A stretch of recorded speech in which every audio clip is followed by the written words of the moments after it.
कभी एक समय की बात है, एक तालाब के पास वाले खेत में माँ बत्तख अपने घोंसले में अंडों पर बैठी थी। वह एक गर्मी का दिन था। धीरे धीरे एक एक करके उसके सभी अंडे फूटने लगे।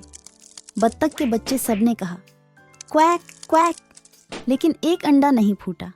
दादा बत्तख ने सारे क्वैक क्वैक की आवाज सुनी और माँ बत्तख को देखने आए। माँ बत्तख ने उन्हें उस अंडे के बारे में बताया जो नहीं फूटा था। दादा बत्तख ने सोचा कि वह अंडा टर्की का अंडा लग रहा था, क्योंकि वह बहुत बड़ा था। कुछ दिनों के इंतजार के बाद बड़ा अंडा फूट गया। माँ बत्तख ने देखा कि यह बत्तख का बच्चा बाकी बच्चों जैसा नहीं था। वह बड़ा, सफेद और बदसूरत था। माँ बत्तख को यकीन था कि यह बच्चा बदल जाएगा और बाकी की तरह बन जाएगा। माँ बत्तख और बत्तख के बच्चे तालाब में तैरने गए। बदसूरत बत्तख का बच्चा बाकी सभी से बहुत बेहतर तैर सकता था। माँ बत्तख इससे बहुत खुश हुई। तैरने के बाद माँ बत्तख बत्तख के बच्चों को खेलने के लिए खेत में ले गई। खेत के जानवरों ने बदसूरत बत्तख के बच्चे को देखा और उसके साथ बहुत बुरा बर्ताव किया। उन्होंने उससे कहा कि वह बहुत बदसूरत दिखता है और बाकी बत्तख के बच्चों जैसा नहीं दिखता। बदसूरत बत्तख का बच्चा बहुत दुखी हो गया। माँ बत्तख अन्य जानवरों से खुश नहीं थी और उनसे कहा कि बदसूरत बत्तख के बच्चे को अकेला छोड़ दें। माँ बत्तख ने उन्हें बताया कि बदसूरत बत्तख का बच्चा कितना अच्छा तैरता है और वह सोचती थी कि कुछ दिनों में वह बाकी बत्तख के बच्चों जैसा दिखने लगेगा।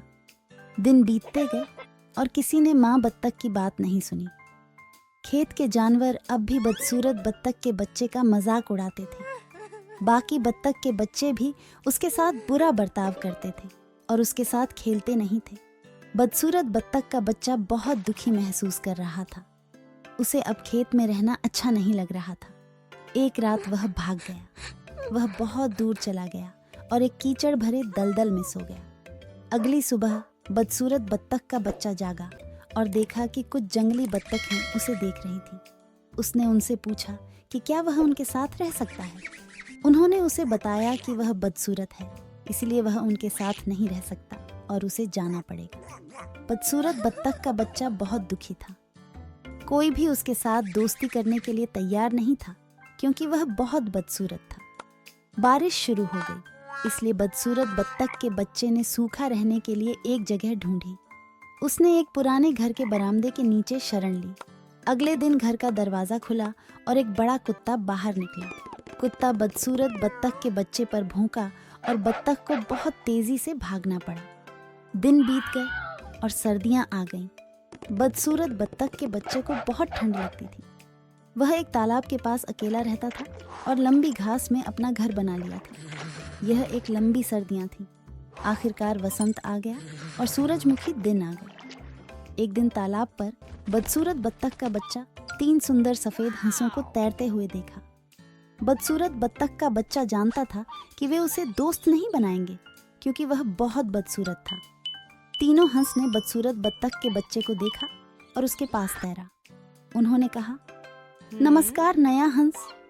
बदसूरत बत्तख का बच्चा उनसे पूछा कि उन्होंने उसे हंस क्यों कहा, जबकि वह एक बत्तख था। हंस ने उसे बताया कि वह एक बत्तख नहीं है और उसे पानी में अपनी प्रतिबिंब देखने के लिए कहा। बदसूरत बत्तख का बच्चा पानी में अपनी प्रतिबिंब से बहुत खुश था। अब वह बदसूरत बत्तख नहीं था, वह एक सुंदर सफेद हंस था। तीनों हंस उसके दोस्त बनने में खुश थे और वे सब तालाब में तैरते रहे। 4 हंस आसमान में उड़ गए। बदसूरत बत्तख का बच्चा बहुत ही सुंदर सफेद हंस था। वह बहुत खुश था। जमीन पर बच्चे उन्हें ऊपर उड़ते हुए तालियां बजाते रहे। सीख किसी को उनके दिखावे से न कभी जज्ब करें। हमेशा दूसरों की देखभाल करें। दूसरों के प्रति कभी निर्दय न हो।